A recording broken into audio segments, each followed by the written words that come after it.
You on out there? All right, let's get this thing moving.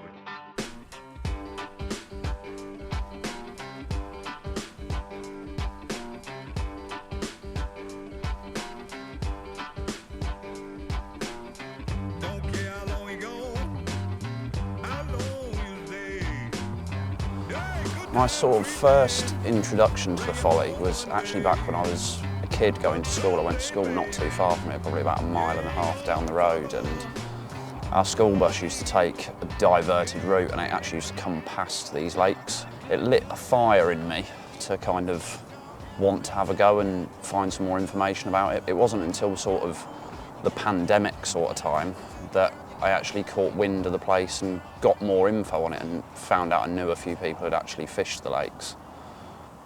It's been one of the most special venues, testing venues, but one of the most special places I've ever fished, and it's somewhere I hold quite deep to me. I don't know what it is about the place. I think it's the challenge. Some people seem to come on here and just completely slay it and have it off, but there's others that seem to do a lot worse and find it a lot harder, and I was certainly one of them people.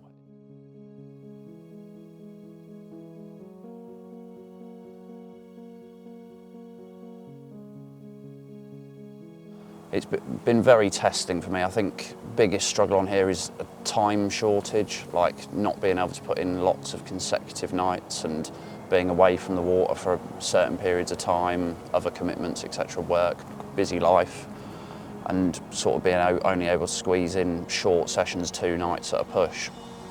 And that doesn't work in your favour on this particular water. But the highs that I have had around the Folly have been fantastic, and the lows have been some of the lowest moments in my angling.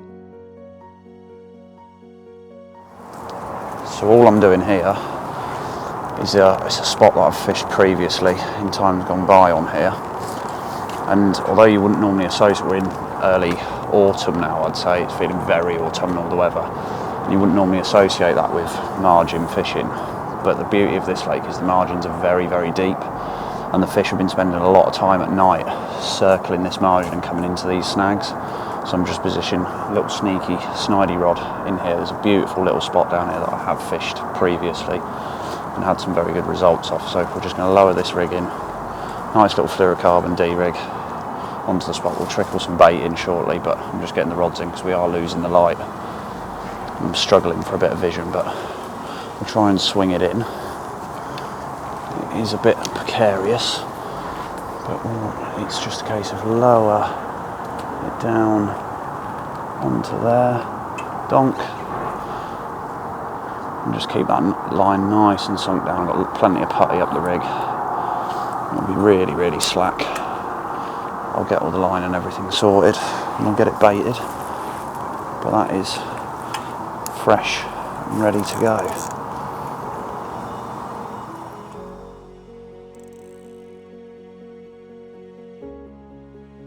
Okay, so I'm just getting a bit of bait set up, like I said, for that margin rod that I've got dropped in just down to my over this shoulder here.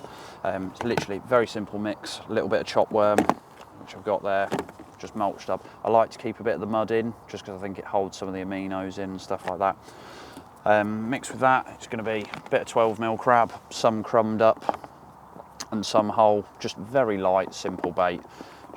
It's just a little parcel of food. It's nothing. I'm trying to attract them, not feed them there, because I want the rig to go. I want the hook bait to be one of the first things that gets taken. So it is just to pull them down, a little bit of crumbed bait, and then a few hot shrimp and liver pellets in there as well, just to create a bit of a carpet. There are also a few nuisance fish in here, so hopefully they'll be a bit more preoccupied on the smaller items rather than my actual hook bait. But we'll get that mixed up and get it in, see what happens.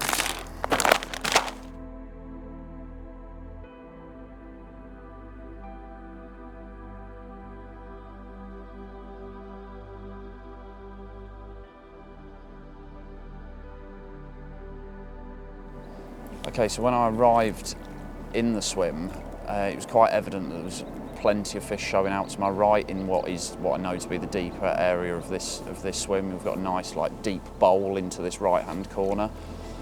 there used to be a spot that I used to fish from here at about 9 wraps, and it's kind of aiming towards the right-hand corner.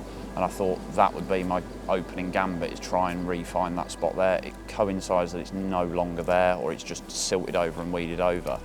But slightly, had a lead around slightly further left, and there was a really nice, like solid, it was quite, I wouldn't say it's gravel, I'd say it's probably firm clay, but really, really nice hard spot surrounded by columns of weed. And it wasn't a million miles away from where the fish were showing. They have been living in the weed. So I thought it's as close as I can get and present a bait effectively there. And I just spread loads of boilies in the weed around it, on the spot, past the spot, just so I can get the fish moving between mouthfuls. It's taken me well into dark to get fresh leaders tied and rigs and everything done. Also a quick KFC stop, so I've eaten the food and whatnot. I'm just getting the rods ready to go back out now. It's going to be a bit of a challenge because it's incredibly windy and it's intermittently raining and I'm already wet through.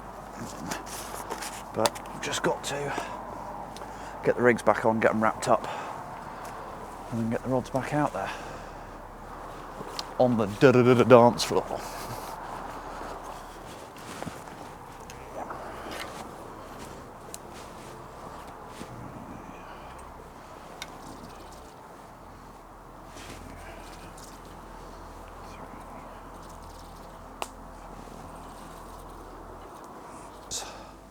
Last rod going out, I've got the other two in place. One's not done any bites yet, but this spot off to my right seems to be the banker, and nights seem to be the best time for bites, so everything's rocking. Obviously I've been fanning around for God knows how long, so I'm calling that resting the swim. Right, that's all ready to go. Let's get it out there.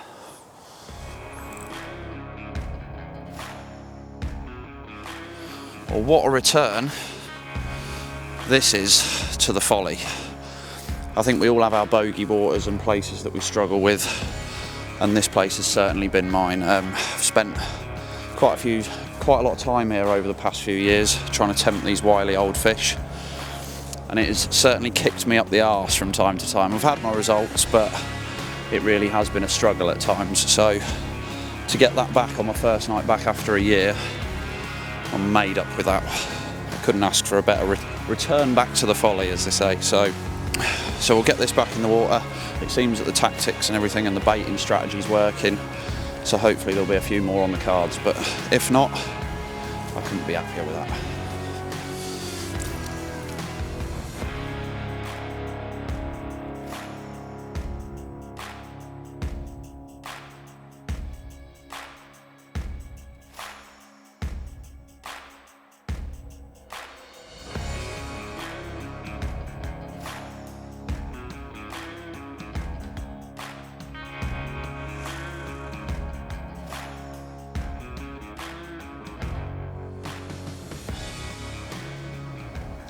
Presentation wise, I'm just keeping it very simple. I only really have about 2-3 rigs that I ever use, but this is my go-to. It's just a cam stiff slip D with a little RG Arctic crab. Match the hatch wafter to match the 3 offerings I'm feeding, but I prefer a waft, like a dumbbell shaped hook bait on this type of rig. I just think it gives it a bit more movement, sits a bit nicer, but very simple tactics, nothing too complicated.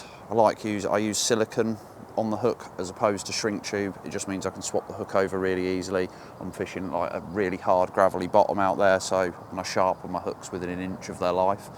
So it just means if I ding the hook on like a miscast or anything like that, I can swap them over really quickly and I haven't got to keep tying loads of fresh rigs. The booms last me an eternity and I just swap the hooks over.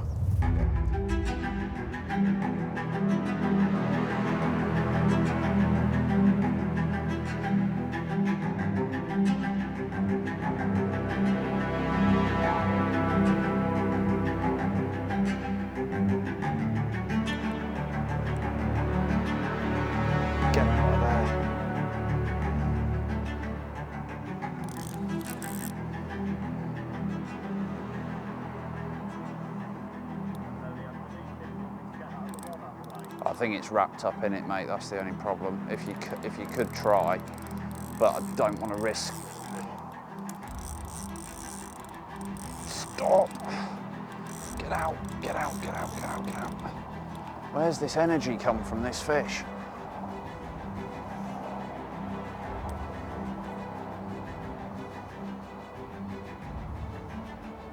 It's got me in the snag.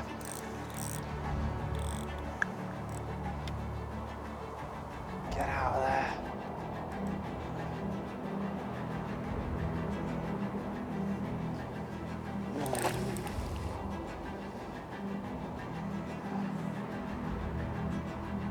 I'm glad I put them thicker wire gauge hooks on, that's for sure.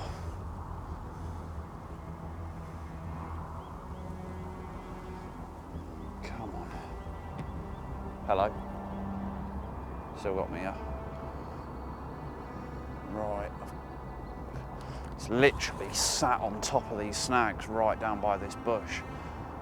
I think that other rod is causing me problems because the line's pulling from two angles. I'm pulling it away from it and the other rod is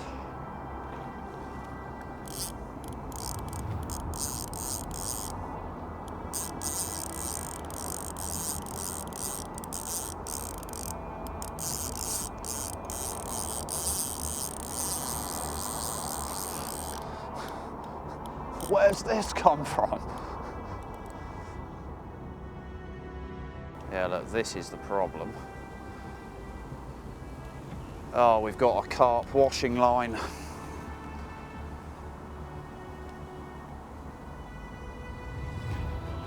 Yeah, just gonna have to tease this back. I accept this might look very unorthodox, but I should.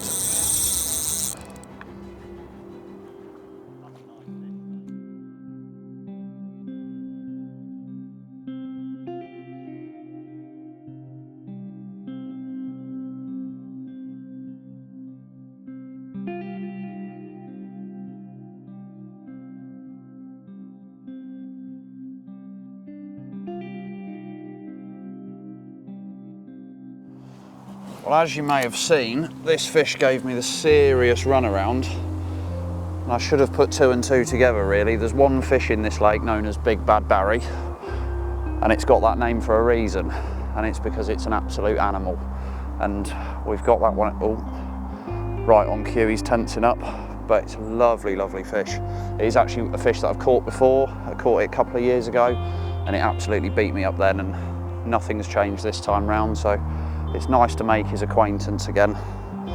And we're into the latter part of the session now and the conditions have really changed and it's looking good for quite a few more. We've got real carpy weather, nice and overcast, bit of drizzle. And it's looking great for a bite tonight. But if you see what just happened, I now have no rods in the water. So we'll get them prepped back up, get them back out and see what tonight brings.